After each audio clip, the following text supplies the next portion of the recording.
Hello and welcome. I am DEJI360. As the 2023 general election draws nearer by the day, the Independent National Electoral Commission, INEC, has again made a case for the establishment of a new commission to deal with electoral offenders. At a public hearing on the bill for an act now to establish the National Electoral Offences Commission in Abuja, INEC chairperson Mahmood Yakubu said work on the country's electoral process would remain incomplete if electoral offenders continue to work freely. Yakubu, who acknowledged additional powers given to the Commission in the recently signed Electoral Act 2022, now argued that only electoral offenders are tried, while the masterminds of the offences have not been properly dealt with. He maintained that the bill is essentially to tackle the Commission's incapacity to arrest offenders or conduct an investigation that leads to the successful prosecution of especially the high-profile offenders. But the country's anti-graft agency, that is the Economic and Financial Crimes Commission, EFCC, has stoutly reasoned against the proposed commission, citing duplication of functions. Now, the EFCC argued that electoral offences are already covered under the Penal and Criminal Codes, the Independent Corrupt Practices and Other Related Offences Act 2000, and the Economic and Financial Crimes Establishment Act 2004, adding that there's no need to create another agency since elections are seasonal events. The EFCC, however, urged the government that existing security agencies be strengthened instead to prosecute offences, as electoral offences, accordingly. Now, joining me on the program to discuss this more is Omori Aigbe, who is Senior Program Officer for the Center for Democracy and Development, CDD actually, and he joins us via Skype now from Angola. Omori, thank you very much for joining us on the program. What do you make of this argument between the EFCC and INEC? Because somehow I think you look at it very closely, it's like INEC is asking for the establishment of an INEC police, if you like. Something like that, yes, something like that, but not necessarily an INEC police, because the commission is going to be clearly independent from INEC. It has no connection at all. The only connection is that it's going to be prosecuting electoral offenders. When INEC conducts an election, there are malfeasance, the commission comes in and deal with those malfeasance, including also dealing with officials of INEC who are involved with electoral malpractices.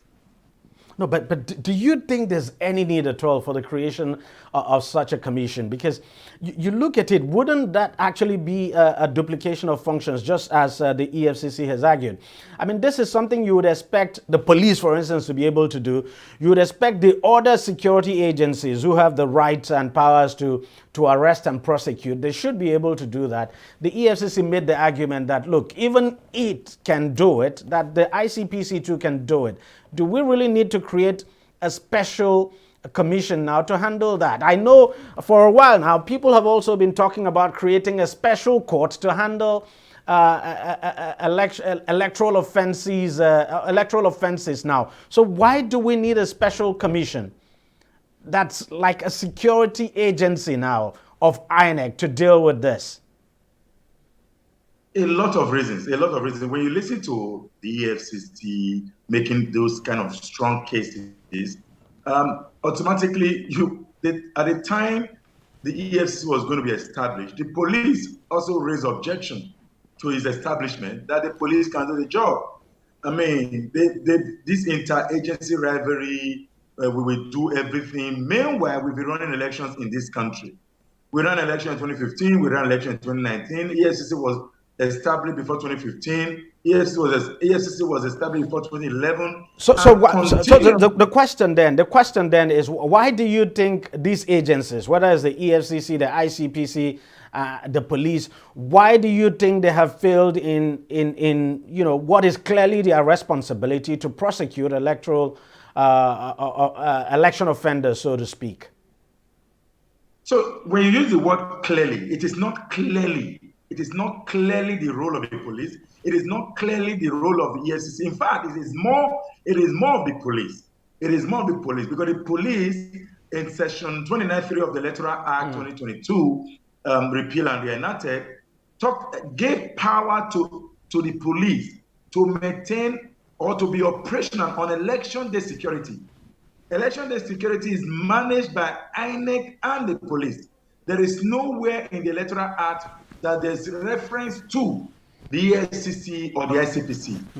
Beyond that, the ICPC and the EFCC now performing role in election were made possible by the INEC.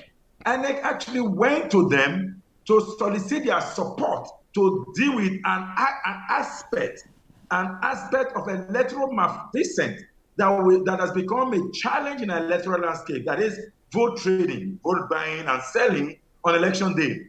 INEC went to EFCC and ICPC to bring them on board to try to see how they can come in on election day and begin to move around. Before that time, there was EFCC who never moved around. Yeah, but that's my point. So why not get the EFCC and the police to do what should be their function? Why create another commission altogether? And in any case, the current Electoral Act actually empowers INEC to, it empowers INEC to deal with, election offenses, so to speak.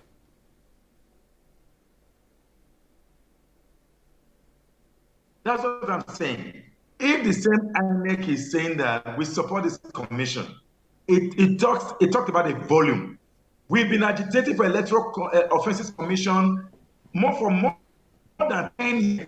For more than 10 years. This is also an outcome of the Waste Report of 2008.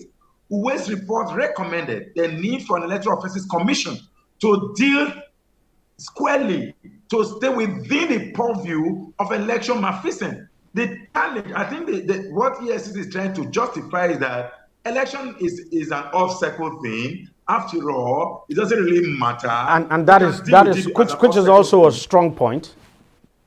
No, it's not strong enough because election is not, even you are looking at the 2023 election as an off-cycle election. What about the other staggered election that run through the year? Elections in Nigeria, you have a case. The 2019 election, if you are to keep it within the purview of the police, electoral offenders are still in court. And here we are talking about 2023 general election. 2019 election, all of those who were arrested, we cannot see sufficient evidence apart from a few that INEC directly prosecuted. INEC do not have all of the resources and personnel and timing to engage in this electoral malfeasance and the electoral offenses, as it were. The electoral offense is not just an official under duress or an official adding figures to vote. It goes beyond that. When you buy PVCs, when you sell your vote, when a presiding officer trying to play some sharp game, it's a combination of a lot of them, including fake news. And this bill, and you think to deal with this, you need, and you think to deal with this, you need an INEC police. That's what you're saying. To deal with this effectively. Again, I said it is not an INEC police. That's what it looks like anyway. It is an Offences Commission, which also can arrest INEC officials who get involved in malpractices. Yeah, that's what I'm saying. It's just a question of name. It's still like a police. So it's just like an INEC police anyway, even though it's called a commission. It's still an INEC police. This is which police? Economic and Financial Crimes Police. In any case, I mean, it's just a question of nomenclature. But I'm saying, do you really need to create a separate commission to deal with this, or just get the other commissions you have on ground? You have ICPC, you have EFCC, you even have the police.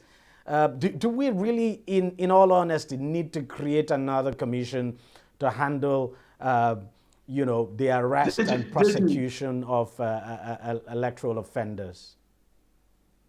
DEJI, I told you that part of the trajectory of improvement in the electoral landscape in Nigeria came from the foundation of the Waste Report of 2008. Absolutely. I was giving the historical context of this commission, of this proposal.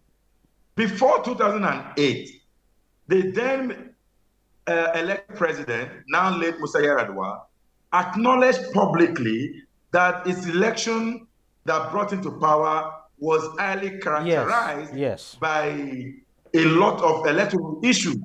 And it then set up a commission.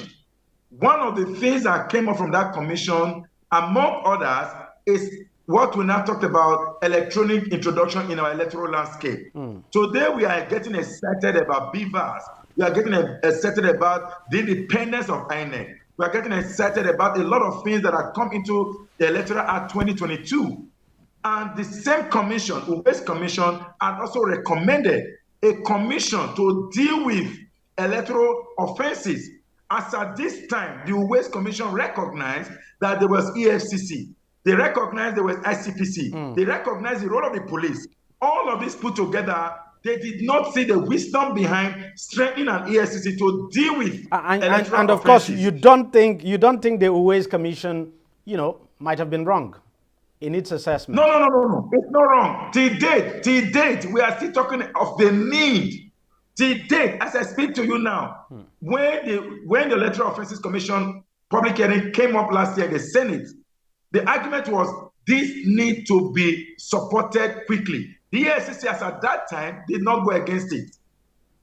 Maybe something happened between 2021 and 2022, and somehow the EFCC saw the need that, it could be duplicate. But again, let's even look at the argument of duplicate.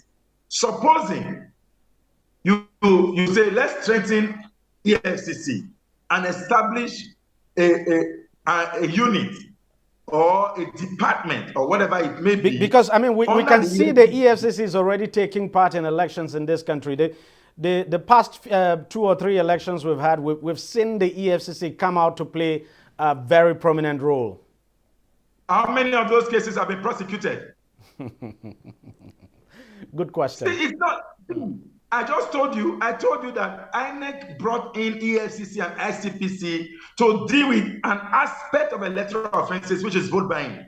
EFCC does not engage in other aspects of the elections. If we introduce EFCC in, it's good. But I will tell you, we'll be back to square one, because people are going to use technical grounds and a lot of other things to argue that the EFCC is an Economic and Financial Crimes Commission. So they have a responsibility to deal with financial crimes in elections and not to deal with other aspects, including ballot theft, a number of all of those offenses that we usually see in elections. In any case, we just had an election in Osun and Ekiti.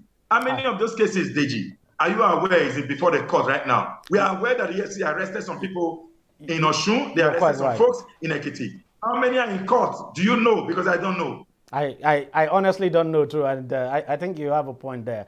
But let's just leave it there. Thank you very much, Omori Agwe, Program Officer of the Center for Democracy and Development, CDD. I hope you have a nice time over there in Angola. Please enjoy yourself. Yes. Just to tell you, they had an election 2 days ago. Yes, exactly. And you monitored the elections, of course. A bit of it, yes. Yes. Okay. All right. Well done. Thank you very much for your time. We appreciate it. We'll take a short break now and we'll be right back. Stay with us. Opinions are free, facts are sacred, but truth is universal. How, in practical terms, can we, for instance, de-escalate the tension? President must see himself as the President of the Federal Republic. We know where the enemy is. 3 places. The Lake Chad Basin, the border area between Nigeria and Cameroon, and then the Sambisa Forest. On DEJI360, we give you a complete dose of everything. Opinion, facts, and undiluted truth. I hardly believe what politicians are saying in this part of the world. A new Nigeria is possible, a future is possible. We delve into the issues, dissect it so that you can understand it, use it to take action. I don't think there's any need for any governor to look for grant for ranching. DEJI360, dissecting the issues.